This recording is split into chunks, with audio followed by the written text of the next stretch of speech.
से, न्यूजीलैंड से पवित्र आत्मा जी, पाकिस्तान से, इस समय दोहा, कतर से, दुबई से, मॉरिशस से, और इसी समय पवित्र आत्मा नेपाल से जो लोग देख रहे हैं परमेश्वर, इसी समय पवित्र आत्मा तू चमत्कार पर चमत्कार कर इनकी जिंदगी में, इनके जीवनों में आशीष दे यीशु मसीह के नाम में। प्रभु ये लोग बढ़ते चले जाएं, फैलते चले जाएं परमेश्वर, आज से इनका बिजनेस डबल होने पाए यीशु मसीह के नाम में, और आज से पवित्र आत्मा इनकी ग्रोथ होने पाए परमेश्वर, और इनके जीवन में आज से उद्धार का टोप इनके ऊपर हो। आज से पवित्र आत्मा जी जीवन में इनकी आशीषें डबल होती चली जाएं यीशु मसीह के नाम में, आमीन। मैं जब प्रार्थना कर रहा था तो परमेश्वर के आत्मा ने मुझे कहा, मैंने फिर बोल रहा हूँ कि बहुत सारे लोग बोलते हैं यीशु मसीह कई जगह पर ऐसी जगह गया, वो सुबह एकांत में प्रार्थना करता था, रात में प्रार्थना करता था, लेकिन कई जगह वो प्रार्थना नहीं करता था, वो जाकर भविष्यवाणी करता था। मैं कह रहा हूँ ये गिफ्ट प्रभु ने मुझे दिया है, परमेश्वर का धन्यवाद हो। और उसी समय जब मैं प्रार्थना करता हूँ तो उस समय पवित्र आत्मा मुझे दिखाता है, मुझे प्रभु ने दिखाया ऐसे कि यूपी में कुछ लोग जो प्रार्थना करने वाले लोग हैं, जो सताए जा रहे हैं, जो पास्टर हैं, विश्वासी हैं, जो सताए जा रहे हैं, जो कुछ प्रॉब्लम आ रही है, परमेश्वर ने कहा कि दी एंड होगा, अब दी एंड, आपके लिए यूपी में माहौल अच्छा बनेगा। परमेश्वर का आत्मा आपके लिए ब्लेसिंग के डोर खोल रहा है यीशु मसीह के नासरी के नाम में। लेकिन अगर आज आप चाहते हैं कि परमेश्वर आपको आशीष दे, तो बाइबल में क्या लिखा करे, जकरिया 14 का 17 दिखा बेटे, 14 के 17 में लिखा कि मैंने बताया आपको इकट्ठे होकर अंत करना, उन समस्याओं का इकट्ठे होकर अंत करना है। अगर आपको प्रॉब्लम आ रही है तो मैं फिर कह रहा हूँ इकट्ठे होकर अंत करना है।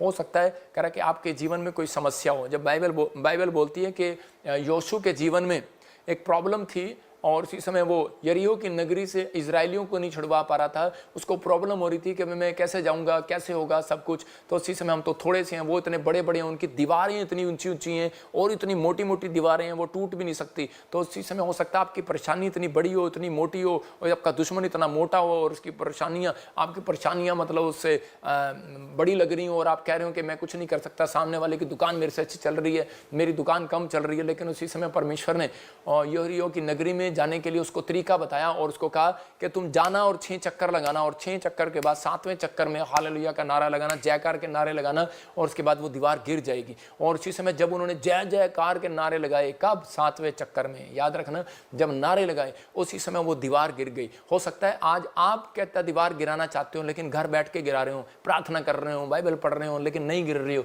मैं कह रहा हूँ ये अनॉइंटिंग प्लेस होता है, ये परमेश्वर ने आशीष दी होती है। मैं कह रहा हूँ दुनिया में लाखों चर्च हैं, लेकिन कहीं भी आपने सुना होगा, कहीं जाते थे लेकिन नहीं टूटते थे बंधन। लेकिन जब आप इस आत्मिक चर्च में आएंगे, जब आप देखेंगे यहाँ पर परमेश्वर ने मेरे जीवन में कुछ किया है, तो उसी समय आपके जीवन में ब्लेसिंग उतरेगी, वो दीवार खत्म हो जाएगी। तो यही चक्कर लगाना है आपको। उन्होंने 6 चक्कर लगाए थे, 7वें चक्कर में नारा लगाया। मैं कह रहा हूँ आपको यहाँ पर चंडीगढ़ में शोभा यात्रा होने जा रही है, 17 तारीख को जलंधर में होने के लिए जा रही है। तो उसी समय जब आप 17 को आ रहे हैं, आप जो लोग चंडीगढ़ में 20 को आएंगे, वो 20 से लेकर 25 तक यहाँ पर रहेंगे। आपके लिए रहने का, खाने का इस बार अद्भुत और स्पेशल इंतजाम किया गया है। और उसी समय आप ब्लेसिंग को देखेंगे।